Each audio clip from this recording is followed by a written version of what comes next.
Hi, so I'm John Gondol. This is from the Hobbit movie. It's the White Council in Rivendell, where Gandalf is showing the other members of the council the sword from the Witch King and trying to convince them that there's actually a problem that they need to address. The first time I displayed this was at one of the Lego store lug windows, and of course they're very specific on the size that you have to use. And so the dimensions that I had to get it just right. Every time I did it, I found it a little tougher because the pattern got tighter and tighter. The outside ring was fairly easy except for when it exploded, and then you had to try to go back and rebuild it. Yep.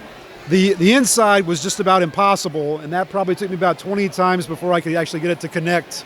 And then it was don't touch it, just roll with it at that point. So. Now for transit, how does this break down? It just looks like a lot of sort of somewhat delicate kind of structural components. Yeah, so the base with all of the tan and the blue just stays together. The outside ring just lifts straight up off of it.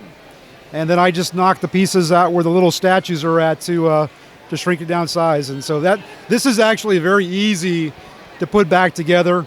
It's never exploded on me again, so it's fairly stable. Unlike the indoor scene, which every time I build that, since it's just a free stand, this set over here, you've got to really putting that together. Every time. I was like 6 hours just to put that back together for this one. You mentioned that this was for a Lego store window display. When you were designing it with that kind of a constraint, what sort of special stressors, other than like just the physical limitation, like what was kind of imposed upon you, sort of putting it in such a confined space? So I've always tried to, whenever I built for the Lego store, to use all the space. I know that they're very cautious of that. That one was actually a fairly easy build as long as you got the dimensions right. So I don't think there's anything specific for that one. And I see it almost like as a child, like viewing it from this angle towards the front. It's like it's a very interesting kind of perspective to see. Yes, I turned it that way, obviously, to get the waterfalls in the front. The one thing I haven't done with it that I'd like to do is build some stairs like in the actual movie.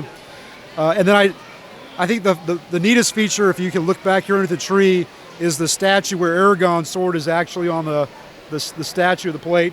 Obviously not broken, but trying to put a little color into that. The first thing I think when I see this build is brick bending, because you're sort of like bending out all of these. What was that like?